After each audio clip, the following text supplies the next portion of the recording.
Cory Doctorow, it's so nice to have you with us on UpFront. Welcome. Thank you very much. Thank Pleasure you. to be here.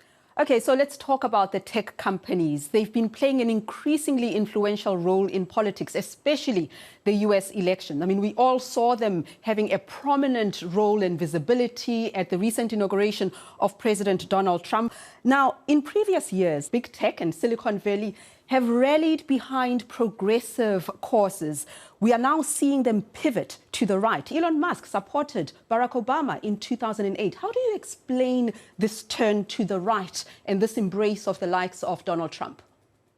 Well, I think that they are representative of the sort of person who would gladly trade human rights in a just society for 10 cents off their annual tax bill.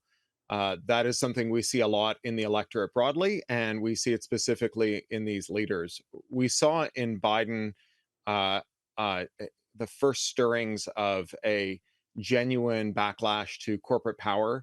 I think not necessarily motivated by Biden's own personal views, but by the power brokering within the Democratic coalition that saw the nomination of these extremely powerful antitrust enforcers that sued Google successfully, have brought cases against Facebook and Amazon and so on.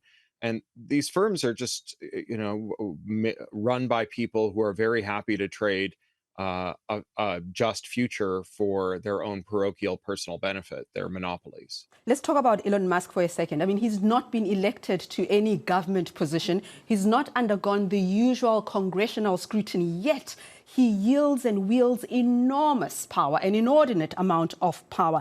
You said in a recent interview that Elon Musk has to be understood as a result and not a cause. What does that mean? Well, sure. We lived even before the age of Doge. We lived in a time in which billionaires got to structure how we lived our lives to a very great extent. Our day-to-day round has been determined by a coterie of totally unaccountable, extremely wealthy people who really got to decide where we lived, how we lived, what we did for a living, what kind of work we would get, and so on. And ultimately, we see Elon Musk spending a quarter of $1 billion getting Donald Trump elected. This is all downstream of our decision to allow unlimited wealth accumulation, to take on a series of policies that started with the Reagan administration, but have only expanded since, that lowered the top rate of tax, that allowed for the creation of monopolies, and that broadly created this class of unaccountable private regulators of our society who usurped the role of democratically accountable regulators. Musk is a strong proponent of using artificial intelligence ostensibly to cut costs and also to improve efficiency. Doge continues to cull thousands of federal jobs. And there's also a concern that under a Trump-empowered Musk, thousands of federal jobs will be replaced by AI. I mean, should we be worried about that? He's already launched a chat bot, just like ChatGPT in Government's General Services Administration, to automate certain tasks. How big of a concern is this? Well, I think we should be very concerned. I don't think we should be concerned because these workers will be adequately replaced by AI. I think we should be concerned because they will be decidedly inadequately replaced by AI. I think that there are very few people whose jobs can be done by AI, but there's a very large pool of people whose bosses can be convinced to fire them and replace them with an AI that can't do their job. Broadly speaking, I think the people who are in a position to fire workers have been and remain extremely horny for replacing workers with automation. This is something we've had underway since the time of the Industrial Revolution. There's nothing that capitalists hate more than paying workers. And so the thought of replacing them or just terrorizing them by proposing to replace them with automation is something that makes them lick their chops. I think that there are some really important government roles that are being replaced with AI that will fail as a result. And there are ways in which this might be a feature rather than a bug for Musk and his ilk, because if you're part of the governing coalition whose campaign revolves around the idea that governments are bad at things and corporations are good at things, then when you attain a role in government, it is to your advantage to govern very, very badly, which proves your point. and create scope for privatizing things that have heretofore been in public hands. Let's just talk about the US State Department. I mean, they've reportedly launched an AI-enabled initiative called Catch and Revoke. It basically polices the social media posts of foreign nationals. Through this program, they can look at what an individual is posting, and if what they are posting is deemed to be a threat, then their visas will be revoked. It sounds as if the government in the United States is using AI for surveillance. Well, I think they certainly are. The question is whether it's even effective surveillance. So even if you stipulate, which we absolutely should not stipulate, but even if you stipulate that there's some legitimate First Amendment compliant, free speech oriented way to expel people from the country because you don't like their political beliefs, uh, there's no reason to think that the AI is going to adequately summarize or identify people with bad political beliefs. Instead, what you're likely to get is what I think Musk and co. would like to foment, which is a culture of fear, a sense that if you put one toe over the line, or even might put one toe over the line, that you might find yourself on the wrong side of the algorithm and then on the wrong side of the immigration authorities.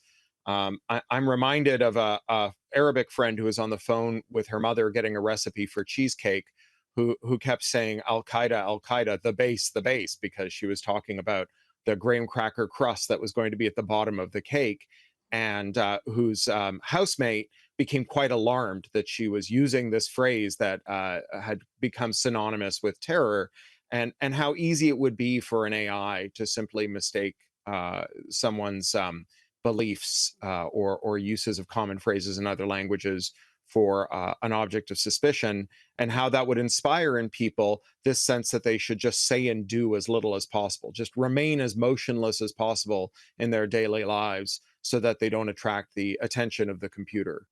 But just broadly speaking, I mean, the internet was supposed to be an enabler of free speech. But we are seeing now that these online spaces are being restricted, they're being censored to fit the narrative that suits the people who control them. For example, in the Gaza genocide, there were restrictions that were put on Palestinians who wanted to tell their story. The Palestinians' ability to reach audiences on Facebook and Instagram was curtailed and restricted. So how do we resist when platforms that should be spaces for free speech are curtailing free speech? So for the last 20 years, the major mode of regulating tech platforms has been about trying to get them to behave themselves better.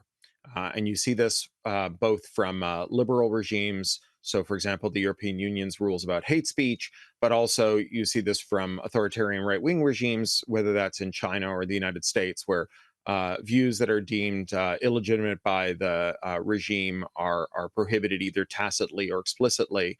And there's a limit to how far we can get by trying to make these platforms behave themselves better.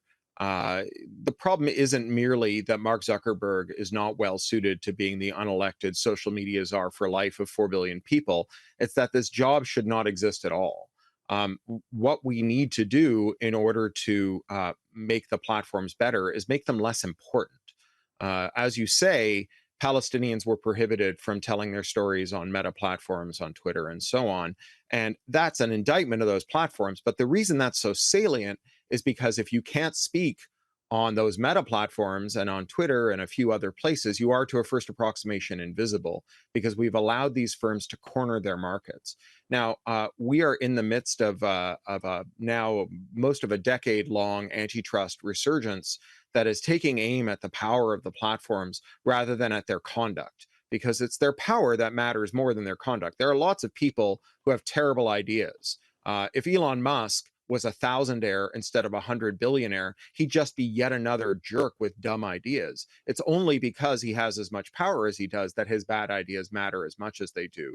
I'd be fine with Instagram prohibiting people from speaking certain legitimate viewpoints if Instagram itself wasn't very important. So we have in the European Union the Digital Markets Act, which holds out the promise, although not yet realized, of forcing Instagram and Facebook to allow people to leave those platforms and go to other ones like Mastodon or Blue Sky, but still send messages to and communicate with the people who've stayed behind so that they won't have to choose between the people they love and the platforms they hate, that would matter a lot more. Ultimately, what we need to do is fire the unelected social media dictators, not convince them to be better at their jobs. Something else that happened last week, the European Commission took steps to rein in Google, Meta and Apple, calling the companies up on antitrust charges. You've just been speaking about antitrust. Now, if found to be in breach of EU's digital competition laws, these companies could be fined up to 10% of their global revenue. Hitting their pockets, is that a step in the right direction? So I think that a fine is a price. And sometimes the price is high enough to moderate the conduct of firms. I think all other things being equal, companies only cheat when it's profitable or when they judge it to be profitable. And so if they can be convinced that it's not profitable to cheat, to lock in their users and abuse them, they might clean up their act and behave better. But I think much more so than these financial disincentives, that actual structural remedies where we break up the companies, where we impose on them an obligation to have what are called APIs, which are these technological gateways that allow other companies to plug into them, where we impose interoperability mandates on them. That's where we get somewhere. I mean, if you think about how your mobile phone works, right? If you don't like the service from T-Mobile, you can become a subscriber of Google Fi or of Sprint or of any other mobile phone company and change your number over in a matter of minutes. And all the people who you communicate with and who communicate with you will continue to communicate with you. They don't even have to know that you've left the service. And again, broadly, this makes these companies behave themselves better. And it also makes it less important when they behave themselves badly, because you can always go somewhere else. By contrast, there is no graceful way to leave Twitter or Facebook or any of these other legacy platforms. No matter how much you hate them, if you love the people who you connect to through them more than you hate those firms and their billionaire owners, then you will be stuck on those platforms. Easing the passage of users out of these bad legacy platforms is, I think, the most important thing we can do. Cory Doctorow, what a pleasure to chat to you. Thank you for joining us on Upfront. Thank you.